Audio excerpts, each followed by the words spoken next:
you. Thank you. My goodness. Some time ago, I read something that rather intrigued me. I read where every third person was either remarkably handsome and unusually bright, or amazingly beautiful and brilliant.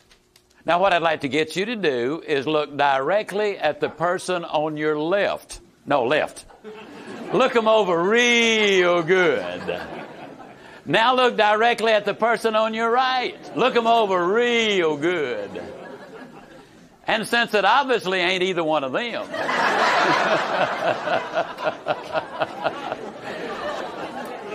it's got to be you. You're the third person.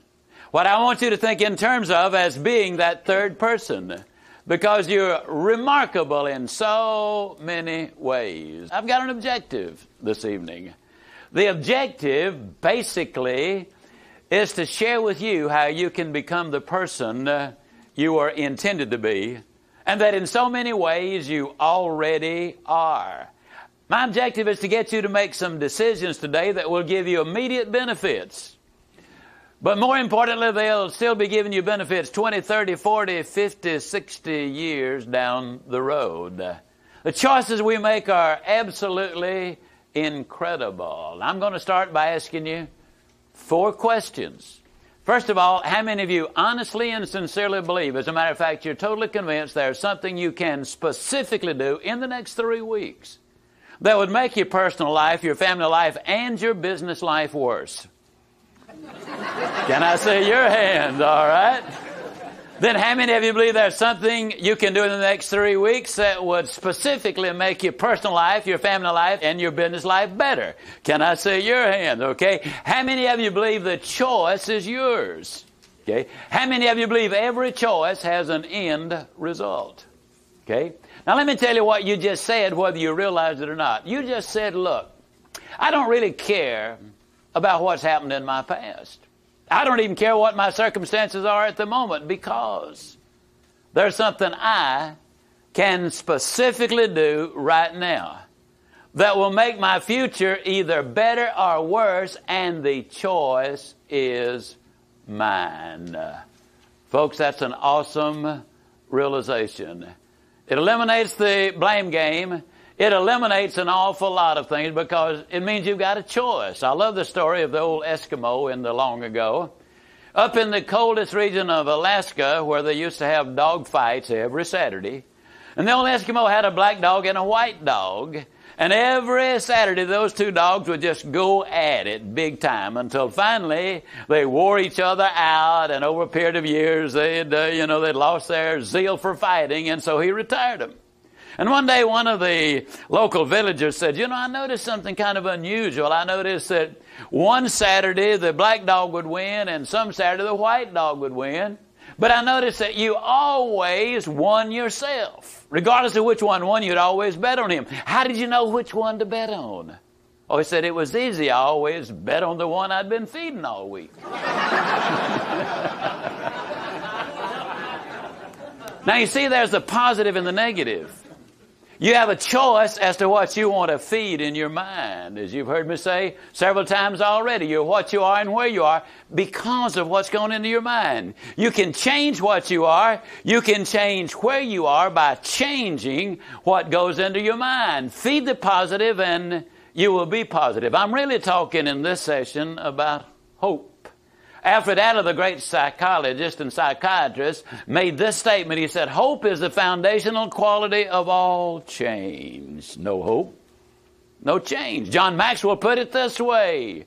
If there's hope in the future, there's power in the present. Hope is the great activator. The student with no hope of passing won't study. Why bother? I'm going to fail anyhow. The salesperson with no hope of making the sale won't make the call. I mean, what's the purpose? I'm not going to make a sale anyhow. The couple whose marriage is in trouble won't seek counseling because, why bother? Hey, this is a done deal. It's all over now. But give that person hope And then action will take place, and exciting action will take place. Dr. Tony Campola says that your past is important because it brought you to where you are. But as important as your past is, it is not nearly as important as the way you see your future. The way you see your future determines your thinking today. Your thinking today determines your performance today. Your performance today has a strong bearing on what that future is going to be. Now, Dr. Campola was saying, yes, your past is important, but he said the other's even more important. And he said, I understand what's happened in the past. I know that you were abused as a child. I know that you've had an alcohol and drug problem. I know that you've gone bankrupt a couple of times. I know you've gone through a couple of divorces. I know all of those things about you, but I still say the way you see the future is more important than what has happened in the past. Today's a brand new day. This is the day that you can make the decisions that will make such an incredible difference in your life. The way that you look at that future is so important, but you got to plan for it. You were born to win, that's true. But in order to be the winner you were born to be, you got to plan to win. You got to prepare to win. And then and only then can you legitimately expect to win. Winning is not an accident. It is the result of a deliberate plan. Now, we want to talk about winning the balanced life. How can you have the hope that you can bring that life into balance and win in all areas? Several years ago, I had a young man in my office who had a hero. His hero was his boss.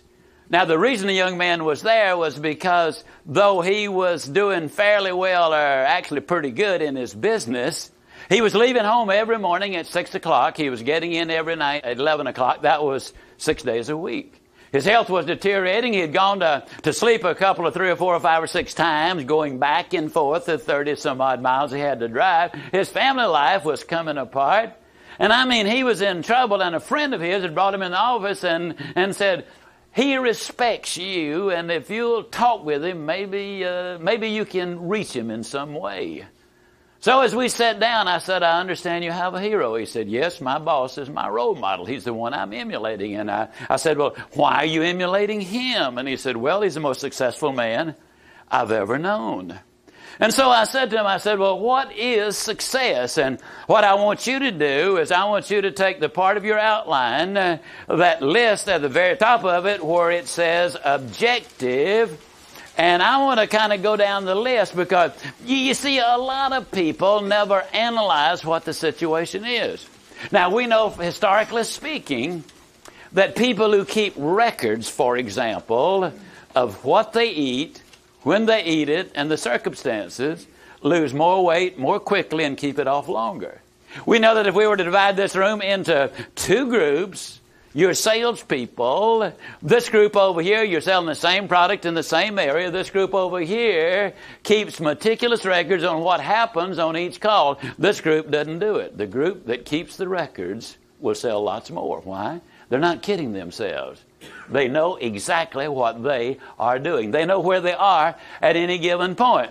So as I go down this list here, what everybody wants, I asked the young man, I said, well, Steve, I said, let me ask you about success, and then we'll evaluate your boss.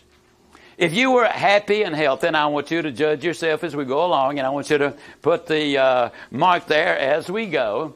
If you were happy and healthy, and at least reasonably prosperous, if you were secure and had friends and had peace of mind and good family relationships and the hope that the future was going to be even better, and you were loved and you loved, would you consider yourself to be successful? He said, why, of course.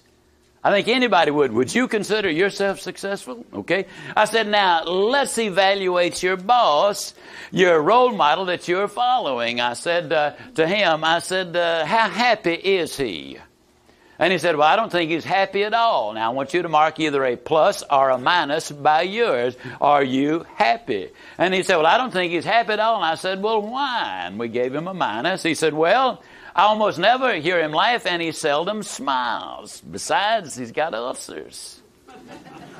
And I said, well, let's give him a minus on the happy and on the healthy. If he's got ulcers, that doesn't say a whole lot for his health, so would you be comfortable giving him a minus there? And he said, well, sure. I said, now, if he's got ulcers, that is because something's eating him, not because of what he's eating. So that means his peace of mind is not there, so we got to give him a minus on that. Would you agree? He said, yes, I would. He said, okay, let's go on down the list. I said, well, I've asked you one question, and we've already got 3 minuses out of a group of 10.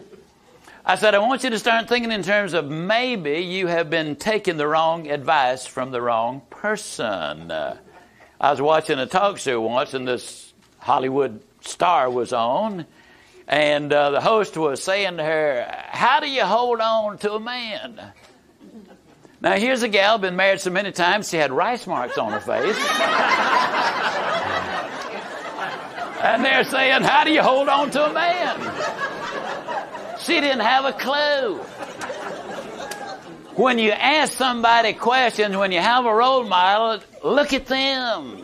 Is he or she qualified? Okay? Then I said to him, now we got 3 minuses. I said, tell me about his prosperity. And he said, man, he's got money running out of his ears. I said, okay, let's give him a big old plus on that one. I said, how secure is he? And he said, now understand, he's measuring success by your corporate position and how many bucks you got in the bank. He said, man, he's about as secure as money can make you. And I said, well, we had a couple of billionaire brothers here in the Dallas area, and they're both bankrupt. I said, how does he compare? And he said, oh, he doesn't have that kind of money. I said, our ex-governor at one time was worth over $100 million.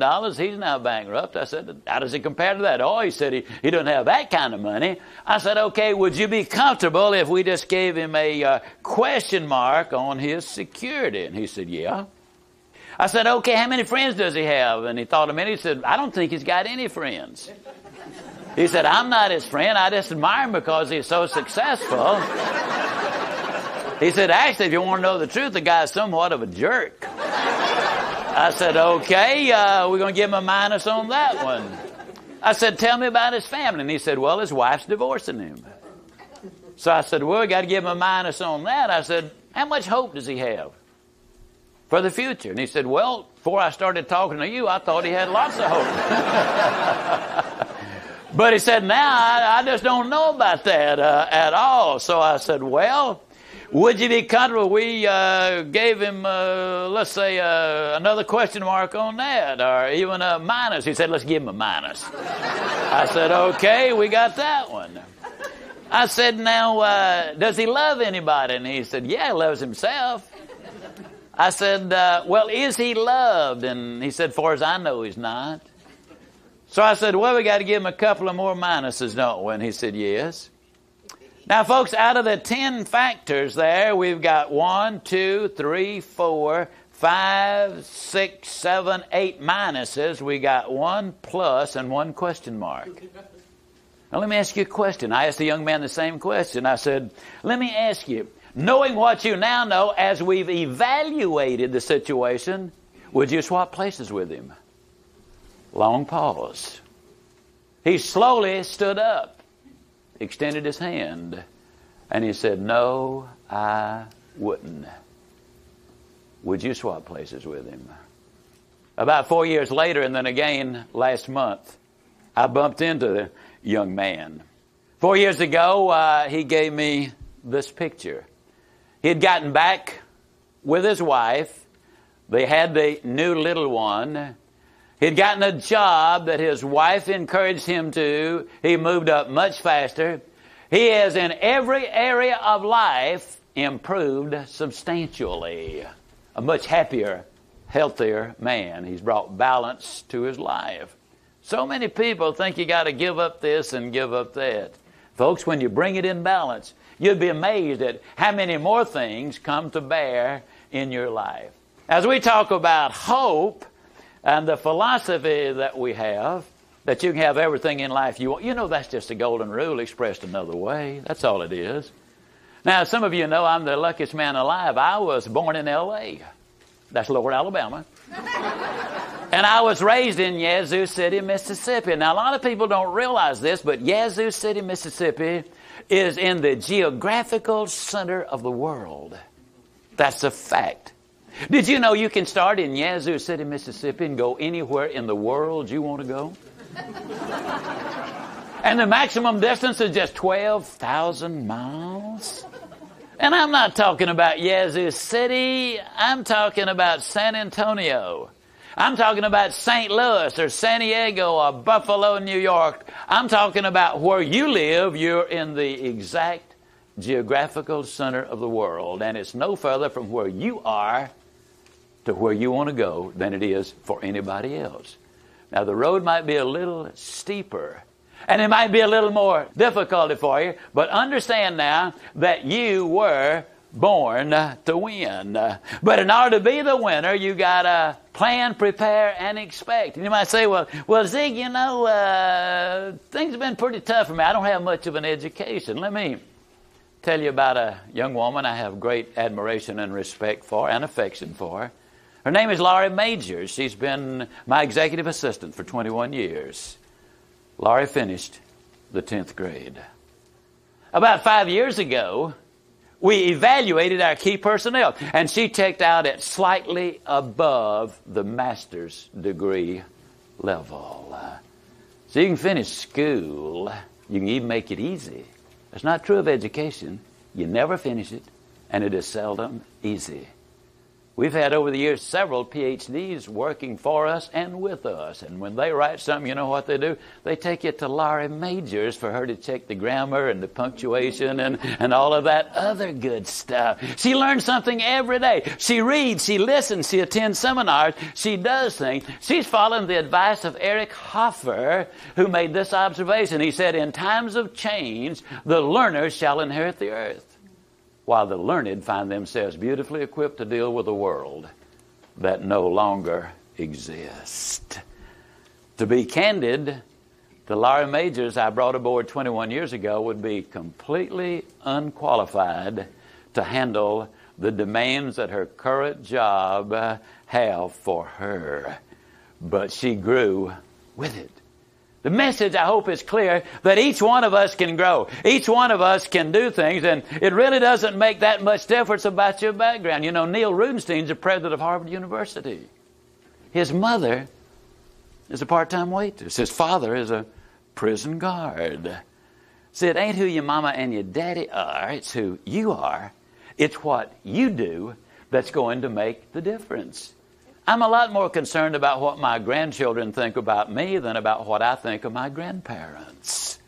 I think that's the important thing. It begins with us. And the realization that, yes, there is so much inside of us. And, as an example to show you what's there that you might not have really recognized, when you look at what life has to offer, I'd like to share with you about a young man named Vince Robert. 37 years old. How old are you? Finished the 5th grade. How much education do you have? He drove a taxi. What's your job? Now, under those circumstances, most people would say, well, that fellow doesn't have much of a future, does he? Matter of fact, someday he'll probably be on government subsidy. But one day he went in the bookstore and he bought a book. He spent hours, in front of the hotels and airports waiting on a fare. He bought a book. He bought a Webster's dictionary. Instead, you know why Webster wrote the dictionary? His wife kept asking him, now, what does that mean? He laid the dictionary on the, and as you've already discovered, I tell folks I'm like a cross-eyed discus thrower. I don't set any records, but man, I keep the crowd alert. And I think that's important. He set the dictionary there on the front seat of his taxi, and starting on word 1, page 1, he started memorizing every one of them, the dictionary.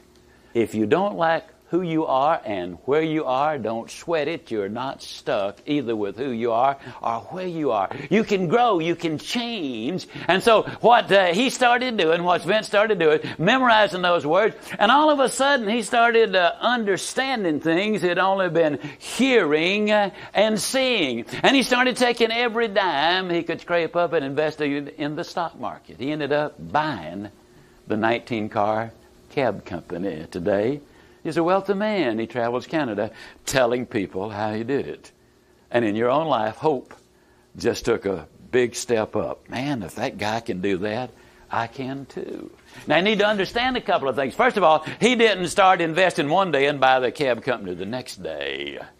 Second thing you need to understand was the fact that his patience also involved a certain amount of sacrifice. You see, he gave up some of the things he wanted now. He didn't buy fancy clothes, fancy cars, fancy apartment. He gave up what he wanted now for some of the things he really wanted later on. That's called self-control. That's called maturity. When you find people who are wealthy or successful, you will find that that's one of the qualities which they have in big time. Now, what I want to get at here is something very simple. You cannot become what you need to be by remaining what you are. The growth has got to be a very important part of it. But you can take radical changes in minute steps. What do? He learned one word at a time. He invested $1 at a time. He didn't wait till he had $1,000 to start buying stock. He had a few dollars and he invested them, and a few more dollars and invested them, and never cashed dividends. He said, give me more stock for that. We need to be patient. We need to have a plan and to understand that you can make radical changes in minute steps. You know, earthquakes and hurricanes get all of the publicity, but termites do more damage than both of them put together.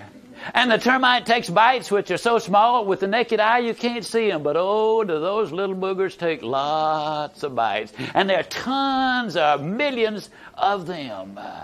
We can take minute steps and make some remarkable progress in our lives, especially if we keep doing it day after day after day. And that's why hope's so important. You see, when the going gets tough, the hopeful keep going.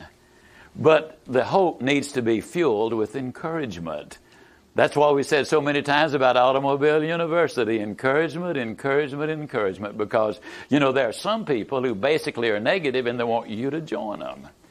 Heard about a fellow that lived in a little town that wanted to start a pessimist club. The vote was 37-0 not to do it because nobody thought it'd work. I mean, you know, there are those people, you know, wherever we go. But let me also say that necessity or desire breeds hope. Either necessity or desire, that fuels hope. For 24 years of my adult life, by choice, I weighed well over 200 pounds. I say by choice simply because I've never accidentally eaten anything in my life. Always choice. Now, if I choose to eat too much, then I have chosen to weigh too much. During those 24 years, I lost roughly 2,000 pounds. That's not a big deal. You take it off, you put it on, you take it off, you put it on. I tried every diet known to man. I tried the 30-day diet and lost a month. You know. But I was serious about it. I dieted religiously. I mean, I quit eating in church. I did the whole 9 yards. I got on a serious exercise program. Up until then, my idea of exercise simply was to fill the tub, take a bath, pull the plug, and fight the current. I mean, that was it. And that's not much of an exercise program. But, you know, an interesting thing, when I started eating sensibly and exercising sensibly, in 10 months' time, I lost the 37 pounds I needed to lose. Now, put your pencil to it. That means I lost an average of 1 9/10 ounces a day, every day, for 10 months. And anybody who has a weight problem that seems to keep coming and staying too long, you just had hope born in your life because you just said, you know, I can do that. I could learn a word a day. I could invest $1 a day. I could do that. And that's when people get busy. If you can't take a huge step to begin with, take as big a step as you can. But take it now. That's the key. Take it now. On this health bid, also doing big things in a certain amount of time. When I wrote, see you at the top, 384 pages, I did it in 10 months. That means I wrote 1 1/4 pages a day, on average, every day for 10 months. A lot of would-be authors will hear this. I encourage you, start writing your book today. Doesn't have to be monumental. If it never gets published, it doesn't matter. It will do you more good than anything you'll ever do. You know why? It'll clarify your thinking.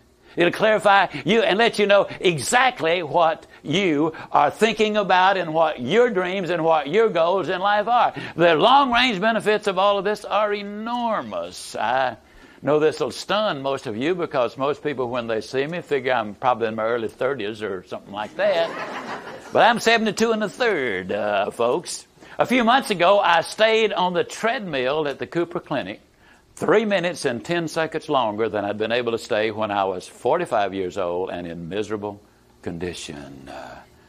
It's amazing what a little effort every day, a little reading every day, a little kindness every day, a little thoughtfulness every day. That's the way you raise positive kids in a negative world. That's the way you build a magnificent marriage. That's the way you win scholarship. That's the way you do anything. It's not the honeymoon that makes the difference. It's what you do when you get back from the honeymoon that's going to make the difference. The plans that you have and the consistency of following through. And a lot of people say, well, Zig, you know, that sounds pretty good, but let me tell you about all the problems I've had in the past.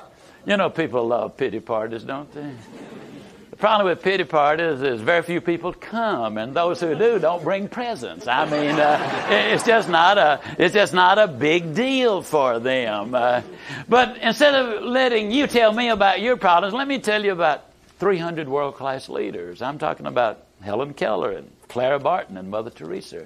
I'm talking about Martin Luther King and Mahatma Gandhi. I'm talking about Roosevelt and Churchill. I'm talking about world-class leaders. 300 of them they did a study on. 75% of them were either raised in poverty, or they'd been abused as children, or they had some serious physical problem. But they understood it's not what happens to you. It's how you handle what happens to you that's going to make the difference. A lot of people say, well, I've just failed so many times. Let me say it again. Failure is an event. It's not a person. I love what Dr. J. Allen Peterson said about it. A failure means you put forth some effort. That's good. Failure gives you an opportunity to learn a better way to do it. That's positive. A failure teaches you something and adds to your experience. That's very helpful. Failure is an event, never a person. An attitude, not an outcome. A temporary inconvenience, a stepping stone. Our response to it determines just how helpful it can be. Yes, failure is an event. It is not a person. Life is a long series of ups and downs, and valleys are necessary. My friend and mentor, Fred Smith, 83 years old, says the food you grow in the valley is what you'll eat on the mountaintop. You will never find a very successful person who's not had the valley experiences, because that's where they really learn character. As a matter of fact, if you analyze it just a little bit, and incidentally, a friend of mine, Charles Dixon, is writing a book entitled You Can't Climb a Smooth Mountain. Now, isn't that interesting? Because it's absolutely right. You can't climb a smooth mountain. You got to have the rocks and the crevices and the ups and the downs and the problems that go along with it. That's life itself. But when you look at the ups and downs of life, here's something that got me excited. And I got to be honest and confess, I have never prayed and asked God to send me problems. I've never said, Lord, I just got it so good. Why don't you send me some tough times? I mean, I've never done that. And chances are next time we get together, I'll still be able to say, I've never done that. Which might be a mistake. Maybe I should. Because problems produce patience. Patience produces persistence. Persistence produces character. Character produces hope. And hope produces power. Inspiration is a hope builder. Of this, there's no question. I talked to a young man the other day named Charlie Wiedemeyer. Charlie Wiedemeyer is a very unusual man. He's a football coach, too. He led Los Gatos High School in California to its only state championship several years ago. 1976, Charlie Wiedemeyer was afflicted with Lou Gehrig's disease. I had the privilege of watching him at a practice session, and it was fully as exciting as any athletic event I have ever seen, watching a practice session, because Charlie had his eyes on everything, and he watched the offense and the defense. And when one of the assistant coaches would come over to him and say, "Coach, here's what's happening, what do I do about it?" he instantly would have an answer. A few minutes later, another assistant coach would run over and say, "Coach, here's what's happening, what can I do about it?" And he had an instant answer. And all the time, he was carrying on a full conversation with me, despite the fact that the only part of Charlie Wiedemeyer that can move are his eyes and his lips. And no sound comes from those lips. His wife Lucy was standing by reading the lips. He could hear what the coaches were saying, and he would give the instructions there. He led them to a state championship flat of his back. He's one of the most outstanding men or people I have ever met in my life. He was a disabled veteran of the year. Several years ago, President Bush was supposed to have appeared there, and something happened and he couldn't. And Charlie said, "Oh, I was so disappointed. I was going to look at the president and say, 'Mr. President, read my lips.'"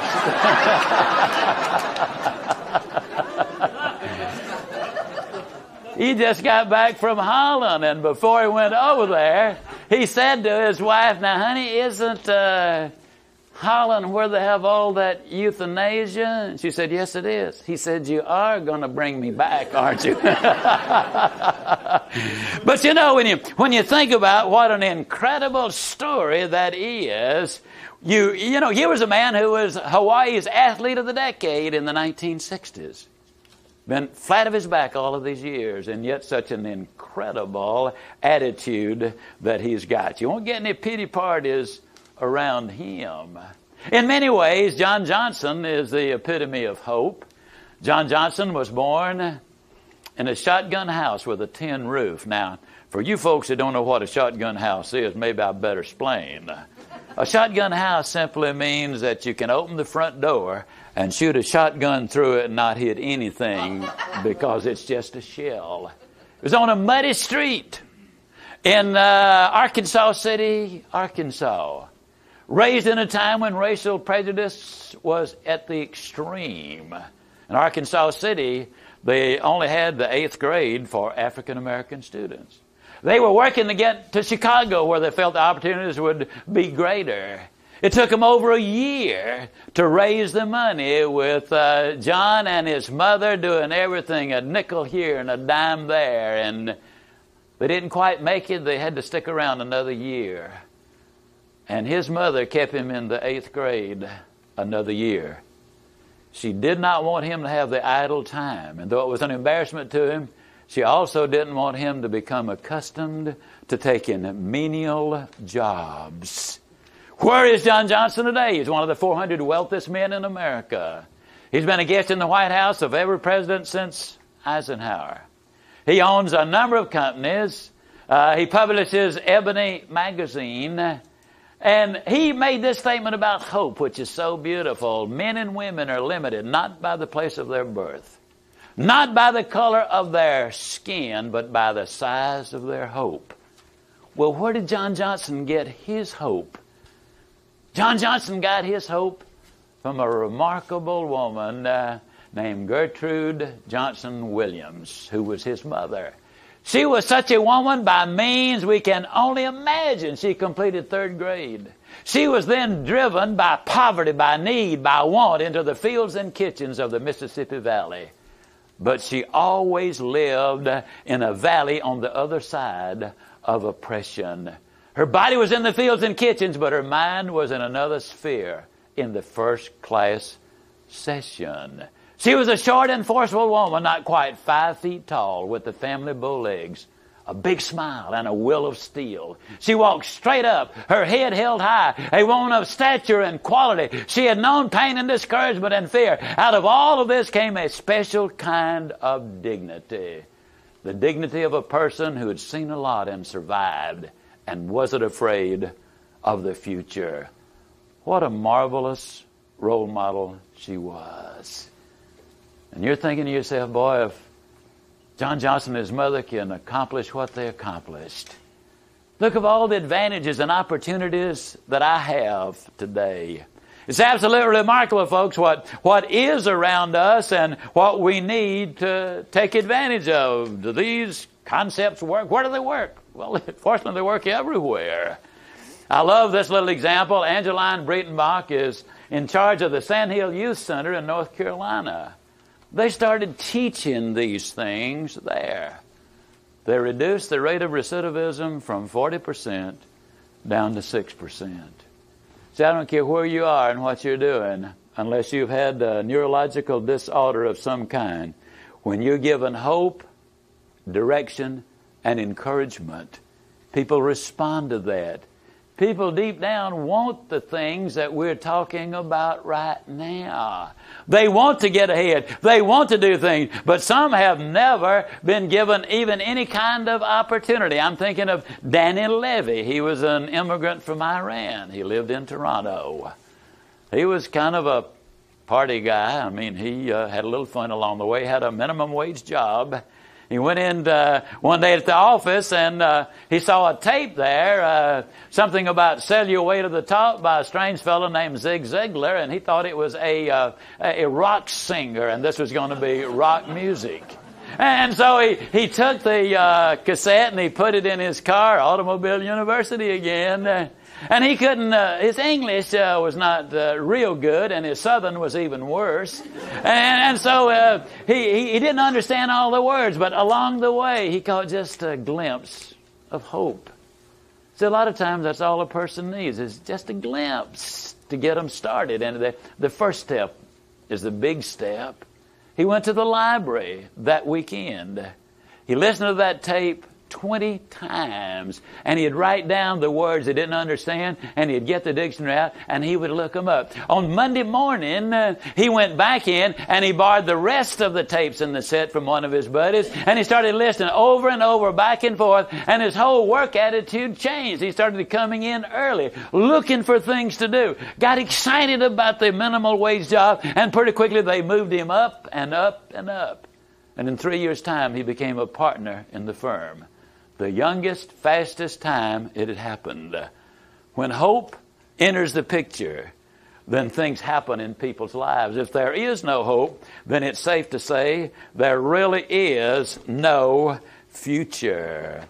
Where is he today? Well, I got to tell you, 3 years after he listened to those tapes, he moved to L.A. after becoming a partner there. He started his textile import-export company. Today he has offices in L.A., Panama, Taiwan, and Hong Kong. When the imagination begins to soar, when we grasp opportunity, take advantage of what we got where we are, other doors open, and they open wide. His income tax today is many times greater than his gross income was just a few years earlier. But let me emphasize a point. As you've already noticed, I'm not talking about just money. Suppose you go to the very top in your organization and lose your family in the process. Suppose you make millions of dollars but destroy your health. Suppose you become the manager but everybody there just hates the ground you walk on. Are you really successful? The answer is pretty obvious to most people. Can you really have it all? We had a young man back in 1983 who drove into Dallas in a Toyota with 150,000 miles on it. Wanted to go to work with us on a part-time basis while he attended Dallas Baptist University. We persuaded him that he'd be better served to go ahead and get his education, and then we'd see what offered. Well, he had to have some kind of work, so he went to work selling outdoor advertising. Larry Carpenter met a young woman first day of school there, and she worked for us a little bit later, and they became man and wife. For 18 consecutive years, Larry Carpenter has come through our 3-day Born to Win seminar. He said, I got to get my tank filled up every year. What's the bottom line? They have 3 beautiful boys, a wonderfully healthy marriage, very much in love. Larry is a physical specimen. I mean, he's one of these exercise dudes, and he's worth many millions of dollars. Background, there was nothing to indicate it. And yet, when you set those goals, when that hope is born, when you persist day after day after day, folks, the very persistence itself brings a lot of things to pass. But what is it everybody wants? What is this thing called balance? Well, I've already identified what everybody wants, but for that to happen, folks, you've got to deal with your personal life, your family life, and your business. And you got to deal with the finances. Now, as I've already talked a little bit earlier about money, it's not the most important thing in life, but it is very important, especially if you don't have very much of it. But a young man, Gary O'Sullivan, who was here just a few minutes ago, took his last $12 and he too bought a copy of See You at the Top. Today he's a very prosperous and successful man. He said the principles he learned there is what has made the difference. See, when you build on integrity, when you build a base, when difficulties hit you and you fall, you never fall into the basement because you've got a foundation that will stop you, and you simply will not go there. When you look at your wheel of life, the wheel of life itself involves all of these things, the physical, the mental, the spiritual, your personal, your family, and your business. And yes, we do talk about the spiritual. There are a lot of people who say, well, now, we don't talk about that. You might not, but I do. And I'll tell you why I do. First of all, you are going to be dead lots longer than you're going to be alive. We need to set some really long-term goals, okay? And then there's the second thing. I believe in being absolutely realistic. I know this study was done by the Heritage Foundation. It was reported in the Dallas Morning News, February 12, 1996. And I'm here to tell you that your faith is your greatest hope builder of all. Here's what they found. Now, if they go to worship service, they did the study, and this is true whether you attend the mosque, the temple, the synagogue, or the church. Now, I'm a born-again Christian. But people who go to worship service regularly recognize they don't have all the answers. But they recognize that there might be someone who does. Now, I know a lot of people say, well, I don't go to church because there ain't nothing but a bunch of hypocrites down there. And, you know, I've never said this, but I've been so tempted sometimes. Friend, don't let that stop you. Come on down. We got room for one more. And, of course, you know what a hypocrite is. That's the fellow that gripes and complains about the sex, nudity, and violence on his VCR. Now, that is a hypocrite. Now, folks who go to church, here's what the records show, and there's a lot more I could say.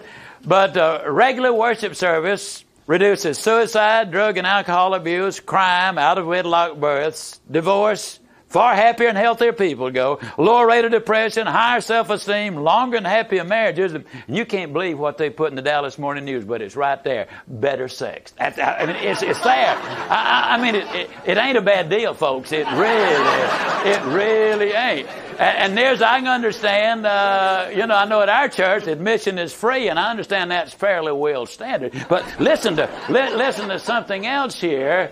These people also, if they go as families, they earn $37,000 a year. Those that worship and those that don't earn $24,000 a year. That's $13,000 a year. That's $1,100 a month for going to church. I mean, it ain't a bad deal. That's all I'm saying. But who qualifies for the success we're talking about? Well, let me tell you about a lady.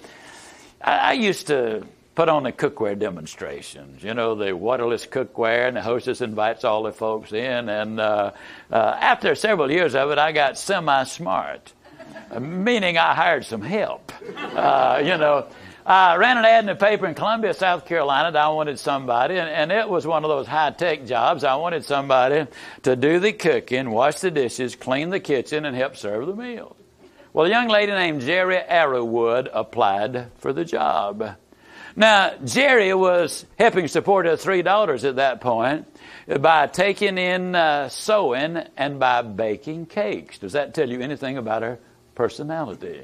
In the interview, it was obvious she was very quiet. She was very shy. And when I told her what I wanted her to do, she said, well, Zig, I would love to have that job because You don't need me until 4 o'clock in the afternoon. I can do my other things then, and I sure could use the money. And I'll be honest, I don't really mind. As a matter of fact, I love to cook. And she said, I don't even mind washing dishes and serving, but said, you got to promise me that you will never call on me to put on or participate in the demonstration. In other words, I'll do all the work, you do all the talking. Well, I thought her terms were fairly harsh, but being the compassionate, understanding man that I am, I agreed to her conditions. And the first couple of months, it worked wonderfully well. I mean, it really did. And then one night, my mouth overloaded my back. Anybody here ever have that happen to you? Yeah. I made some promises that I wasn't going to be able to keep. I promised to deliver the 6 sets of cookware I'd sold that night the next day and teach the folks how to use them. Well, I'd forgotten that I had already made some commitments that came in front of that one. So when it was all over, I said to Jerry, I said, Jerry, I'm in trouble, need some help. She said, what you want me to do? I said, I want you to deliver these 6 sets of cookware and teach these people how to use it on their own stove.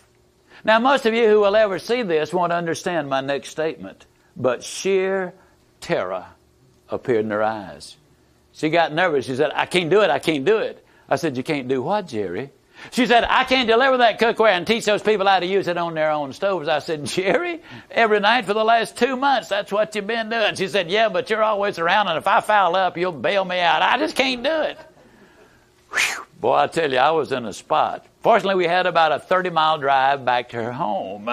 She must have been thinking all the way home, you know. And finally, and she denies this part of it to this day, and we talk to her fairly often. She denies shaking her finger in my face, but I remember it. She said, all right. She said, I know you stuck your neck out, and if you don't get that merchandise delivered, it's going to hurt your business around here. So I'll do it. But I'm going to tell you right now, if you ever do this again, it's going to be your neck and not mine. She said, I won't sleep a wink tonight, and I know I won't. And I'll probably foul up everything. Well, I don't know if she slept that night or not. I know I didn't. Next night, about 9:30, I got one of the most exciting telephone calls I've ever gotten in my life. It took me 30 minutes to get that introvert off the telephone.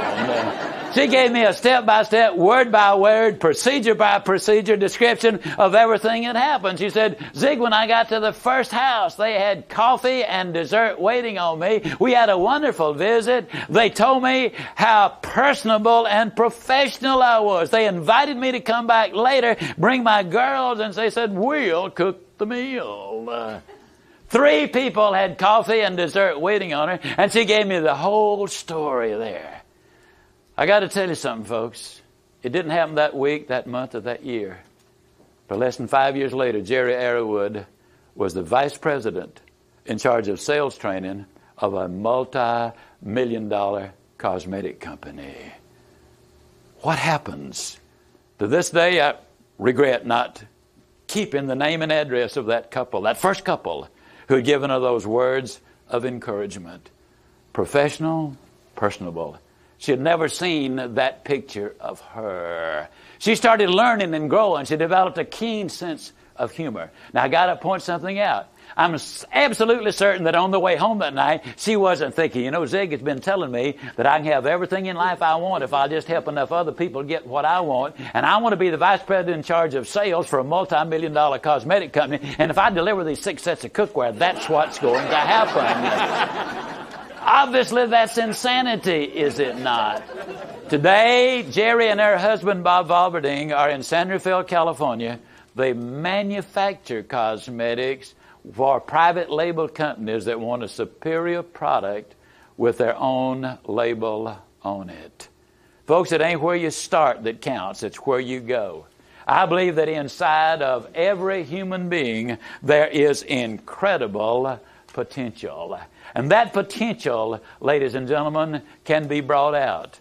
I keep talking about what hope and encouragement means. I keep talking about Automobile University. Several years ago, we had 4 couples who came to our Born to Win seminar. The first night, they went out to dinner. Now, one of the things we do as to get people involved and to teach them to become encouragers, because when you encourage, you are encouraged. We have this little thing called I like because, and when they're around the table and anybody says something that has value to it, and this happens so much, then the other people around say, I like Bill Jones because, and they put some specific observable behavior. Well, the average person leaves there with 20 or 30 of those, and they cling to them forever and ever. Well, those 4 couples were so excited about that, they went to one of Dallas's most expensive restaurants. They hit the jackpot with the waiter. He was magnificent. He'd been there 25 years. He was there when he was needed, but he did not join the party. He was friendly, but not familiar. When they needed something, he appeared miraculously, and then he disappeared. He increased their enjoyment of the meal substantially. When they left him, each one of them, an I like because slip. They also gave him a 25% tip. Now, one person eating in that restaurant leaving a 25% tip, that's a lot of money, okay? And 4 of them did that. They walked out the front door. They'd gone about 100 feet when they heard a voice from the rear calling and said, folks, wait a minute, wait just a minute. He ran up and he had those 8 slips of paper in his hand. And he said, I've been a waiter over 25 years. And in 25 years, this is the first time something like this has ever happened to me. It's the most meaningful experience of my life as a waiter. Then he broke down and started to weep. He said, I will never forget tonight. I can't thank you enough. And he turned and walked away. I've speculated a lot of times, wouldn't you have loved to have been at the next table that waiter served? Wouldn't you have loved to have been there? A word of encouragement that they gave to him inspired him. But the next day, when those 8 people came walking in to Born to Win, I'm telling you, we had to first reach up to the ceiling and pull them down. I mean, they were higher than a kite. They were so excited they bought a case of I like because pads. They said they were going to saturate the world. Okay? Now, the waiter received considerable benefit. I think you'll agree with that. But the 8 people received even bigger benefits. There's nothing on earth quite like encouraging someone else or teaching someone else or inspiring someone else and them to get excited about it and do something with their life. You talk to my friend D.W. Rutledge very long, and he'll start telling you not what he did, not what the school did, but what those kids do when they get out of school. There's nothing quite like it, folks. And when I keep talking about these things, it is simply because I know that when things like that happen, the benefits are so long-reaching. They go, and they go, and they go. Hope, encouragement makes such a difference. Back in 1981, at a sales seminar, a young man sat there listening and got excited. He said, I talked too fast. And he said, I couldn't keep up with all the ideas you were giving me about sales. He said, I was about ready to throw in the towel. I was ready to give up.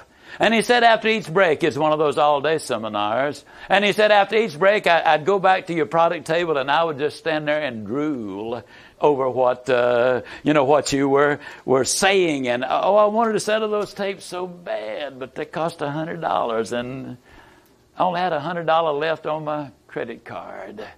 And he said, at every break, I'd go back there and I'd drool. And finally, he said, I realized that I could take that $100, and if you had anything on those tapes that I could just listen to over and over, he said, no telling what would happen. He said, I bought them.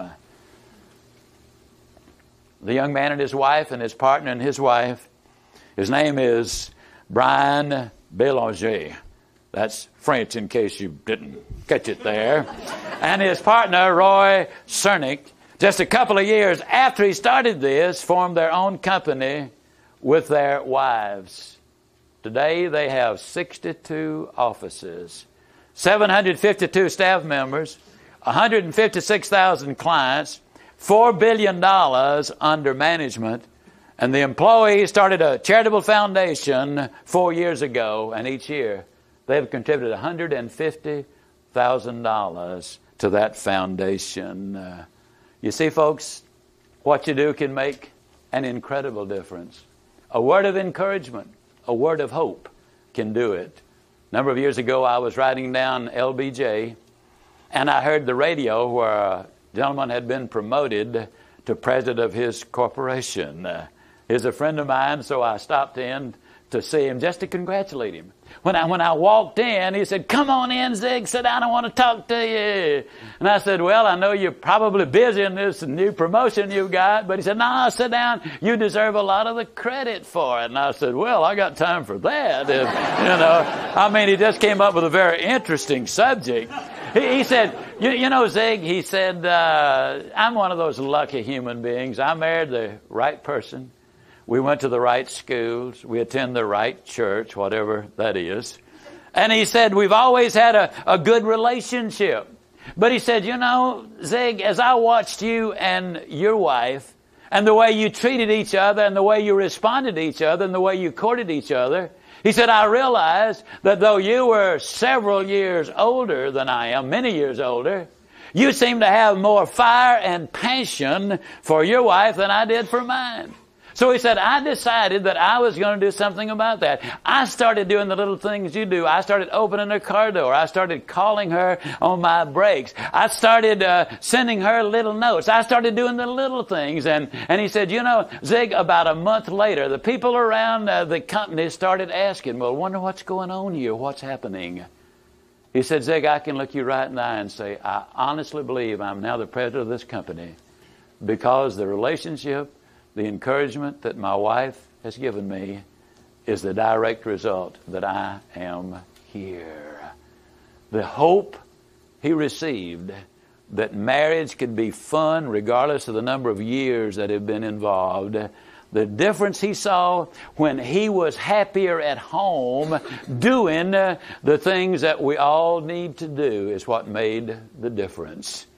He said, "The chairman wants to talk to you." I said, "Okay, I may go up and see him," because he said, he's got a story too. It's different from mine, and yet it's the same story.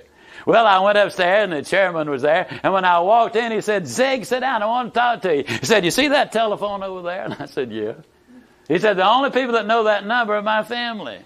He said, "Used to, when that phone would ring, I was tempted to pick it up and said, 'What have they done now?' Had a 12-year-old daughter and a 16-year-old son. And he said, trouble all the way. My son was a rebel. You know, everything he ate seemed to turn to hair. His room was like a pig pen. His music was so loud you could hear it 3 blocks away. And he was just sloppy and insolent. And he said, it just was terrible. But he said, when I heard you talking about family, and when you quoted Dr. Herb True, who said, all of us should periodically close our eyes and imagine that every person on this earth that we love was suddenly taken out of our lives. How would we feel? Then he said, imagine as you open your eyes, it was just a nightmare. There they are. He said, when that hit me, he said, I decided change was in order. I picked up the telephone one afternoon. I called my son and I said, son, would you like to go see the Texas Rangers play tonight? And he said, after my son picked himself up off the floor, he said, sure, Dad, I'd love that. He said, the next day I took off early. We went to the park, and although the Rangers lost the game, it was wonderful for us. We're not baseball fans. We quickly learned, though, that we're supposed to cheer the home team, boo the foreign team, accuse the umpires and referees of having serious eye problems. All of those things. We stretched at the 7th inning, and we ate the hot dogs. We did the whole smear. And when it was over, he said we went out and had another little snack. He said, Zig, I spent more time with my boy that night than I'd spent with him in the last 6 months. He said it didn't happen the next week or the next day. But he said over a period of time, with the other treatment I was given, he said, I used to get up and leave early so I wouldn't have to have breakfast with the kids. I used to make appointments at night so I wouldn't have to get there for dinner. But he said, when I started having breakfast, I realized that I was trying to avoid a bad situation. And something fascinating happened. when I started being there and getting closer. My son is a fine, outstanding young man, has high moral values. And he said his room still wouldn't qualify for an A-grade rating in the restaurant business, but it's so much better. His hair is certainly acceptable in anybody's judgment. And his manners, I mean, everything about this young man has changed. He said, my 12-year-old daughter, cut from the same bolt of cloth, rebellious. And he said, I called her a couple of days after I took my son to the game and asked her for a date that evening. Let's go out to a nice restaurant for dinner. He said, I bought her a nice little corsage. We had the hors d'oeuvres, and we had the entree, and we had the flaming banana dessert. I mean, the whole 9 yards. He said, we spent 3 hours eating. And he said, I discovered something about my daughter that night. She, too, is very much like my son. The relationship was steadily improving. It's amazing what had happened. He said, Zig, I'm convinced beyond any doubt I'm now the chairman of the board because I have so much freedom to be myself, and I have the peace and the comfort and the joy that goes with watching your kids draw close to you. Folks, it's amazing when we have relationships and the concept of helping other people get what they want. And folks, I got to tell you, there's something that I believe is absolutely critical. And that's to understand that growth, constant growth, is part of the process. Now, I got to tell you, I don't expect anybody to read as much as I do, because this is my life, this is my business. For the last 27 years, I've read an average of about 3 hours a day. I read a wide range of materials. I try to read my Bible every day. I read the paper every day, and that way I know what both sides are up to. And, you know, and I think that's important. But at the same time, I joke about the newspapers, and that's partially true. But you know where I get most of my information, either ultimately or in the beginning point? The daily paper. You'd be amazed when you look for it, how much good stuff is in there, stories that you like to read about and hear about. They give book reports. They give sources of information. We need to read and we need to listen. Did you know if you read just 20 minutes a day and you're an average reader, I'm assuming you read something good and has value, 20 minutes a day and you're an average reader, 220 words a minute, at the end of the year you will have read 20 200-page books. Average American reads 2 good books a year. Think of the competitive advantage that gives you. Think about listening on your way to work. Think about Automobile University and what it can mean to you. Think what it would mean if you read together. Think about what Jim Rohn says. Formal education will earn you a living. Self-education will earn you a fortune. You determine how much of a fortune you will earn by how much self-education you decide to get.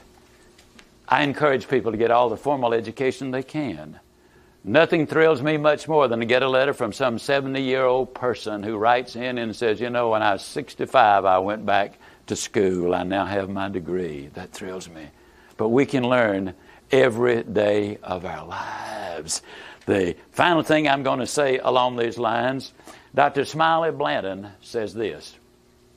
He says he's never known a senile person, regardless of age, who developed a genuine interest and care and affection for other people. Now, I validate things in several different sources. The Menrith Clinic is one of my favorites. I can call them, and this is where I've done most of my networking, with doctors, psychologists, theologians, physiologists who can give me information. And I called over there and I asked Frank Menrith, I said, here's what Dr. Blanton said. How do you regard to that? But before you respond, I want to ask you a question and you tell me if it's right. He said, well, Zig, first of all, you need to talk to Dr. Les Carter. This is his field. I said, okay, give me Dr. Carter. And Dr. Carter then later wrote me to validate this. What I said to him was, I said, Dr. Carter, see if I'm right in this statement. Alzheimer's is a disease, but dementia or mental breakdown of a mental nature is the direct result of a long series of poor choices. He said, as long as you put it that way, you're right on the button. Folks, we're living longer. We can also live better. We can live much better. The good news is the older you get, the more creative you get. I'm infinitely more creative today than I was 30 years ago. The more you pump in there, the more usable what you already know becomes. When the old sees the new, as we talked about in the last presentation, when the old sees the new, they get together and they come up with some brand new ideas. That gets us excited. When I learn something new, I get so turned on with that information. You'll do exactly the same thing. So keep on learning. You're here for that reason. Keep on growing. Follow the procedures that we've been talking about, because if you do, I will see you. And yes, I really do mean you. Not just at the top. Hey, I'm going to see you over the top. Thank you, and God bless you for being here. Thank you.